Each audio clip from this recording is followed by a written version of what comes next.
Hello. It's September. How'd that happen so fast?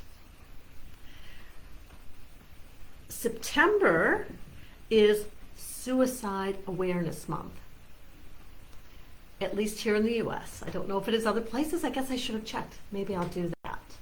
And so this month you're going to hear me talk even more about suicide loss, about suicide grief. You're not going to hear me talk so much about how it's different, although there are certainly layers that are different. You're going to hear me use the word suicide because it's only the way they left the planet. It doesn't define them. Something I really want to jump into in this video today, though, is connection. Often, far too often, our response to grief is to isolate. I get it. I think about when we're itty bitty. We might have one of two responses. Okay, there's probably more, but two come to mind immediately for me. When we hurt ourselves, we might go running to a loving adult and reach up for a hug. We might find ourselves in the smallest corner under a blanket, comforting ourselves. We might have other responses as well. That comfort matters, that support matters. And I say this to both those who are grieving as well as to those who are doing their level best to support someone who's grieving. Because it's messy, it's complicated, and we worry about stepping in it, and we make mistakes. Oh my gosh, we make mistakes. I've been a master grief coach for a number of years. Guess what? I still make mistakes. And the reason is because there's no one hard and fast rule saying, how are you today might be very welcome and just what someone needs right now. And maybe tomorrow or later today, maybe even in 10 minutes, it might infuriate them as they think, well, how do you think I am? Let's find grace. Let's find a way to do the best we can and give one another room to communicate and connect. Because that isolation, a lot of hurt happens there. A lot of compounding of the hurt. So we need that connection. Humans are social animals. We are intended, we are wired for connection. It doesn't mean we need to be amongst a gathering of 25 at all times. Of course not. But it might be right for you.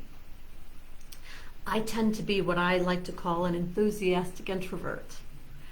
So when I'm with people, I usually love every bit of it.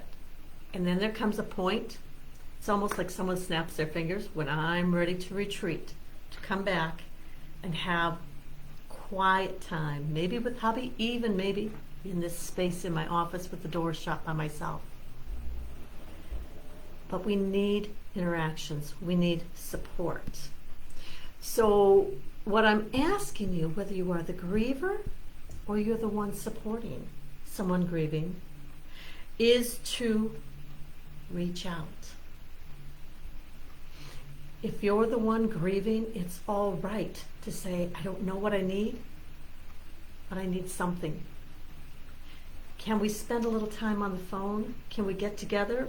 Right now it's September, so for me, that get together means the backyard or the deck. My preferences, I don't know what yours are. Can we talk on the phone? Can we connect? If you're supporting someone, understand this might not be the right time, but we don't know what is. Make the invitation. Please extend the invitation. That's better grammar, isn't it? Extend the invitation. Can we walk together? Would you like to chat? Can we share a bowl of soup? We need to know, we need to extend the offer of connection, compassion, support. It might be praying together. It might be saying nothing at all and simply sharing a cup of coffee. Connection matters. When we're grieving, our confidence seems to take a real hit for most people. We can feel like we don't matter. We can feel as though we're too much trouble to someone. Because the grief is our 24/7, especially in the beginning, it might be all we think and feel about. It can be hard to imagine, even though we know in our head, that it's not somebody else's 24/7 reality, because it is ours. And for the person supporting, it might be hard to know when to extend an invitation, when to connect. Do you hear all those vulnerabilities on the part of both the person grieving as well as those supporting? I want to encourage connection, whether it's by phone, a card, a message, breathing the same air. As far as I'm concerned, there's something very precious, special, and healing about knowing that we're breathing the same space when we're able to be together and sit heart to heart, whether words are said or not. I think about the people who are far away from me, and maybe we can't be in the same space very often, and that's all right. It doesn't mean that I can't care for them and connect with them. I think about one of my friends who's going through an awful lot right now, and she lives very, very far away. Much of my connection is letting her know I'm thinking about you, and I'm sending Reiki. And she knows, and she feels that. How are you connecting with others today? When we're grieving, we may not know exactly what we need. But there's a beautiful thing about saying to someone you care about, I don't know what I need,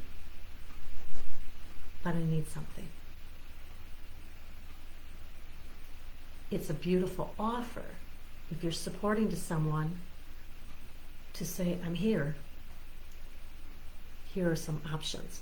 Because if we say, let me know if you need anything, there's a really good chance they don't know what they need, or they don't have a suggestion, or they might feel like they're too much trouble. When we can make an offer, would you like to take a walk? Would you like to share a cup of coffee? Time on the deck? Or how about being on the phone with one another? It became something we repeat quite often in some of our groups or when I'm working with people, that we don't always want to go to the party, but oh my goodness, we want to be invited. When we're grieving, we need to know, we need to be reassured that we still matter. Connection. I keep finding myself doing this. Isn't that funny? So, how are you showing someone that you care about them? If you're grieving, what would be helpful for you? If you're a little bit further down the journey, what words, what gestures, what offers have been helpful for you? Let's talk about this. Let's share about this, because the more we know, the better we do. Again, this is not a smooth path. We're going to make mistakes. When we understand that we may not always have the right words, we may not always have the right timing, we can find some grace. And when I say we may not have the words or the timing, I mean this is for everybody, the person grieving as well as the one offering support. It's messy. It's complicated. But underneath all of that, it's really very simple, isn't it? It's a matter of, I care about you. I care about you. I love you. That's connection. That's where the healing happens.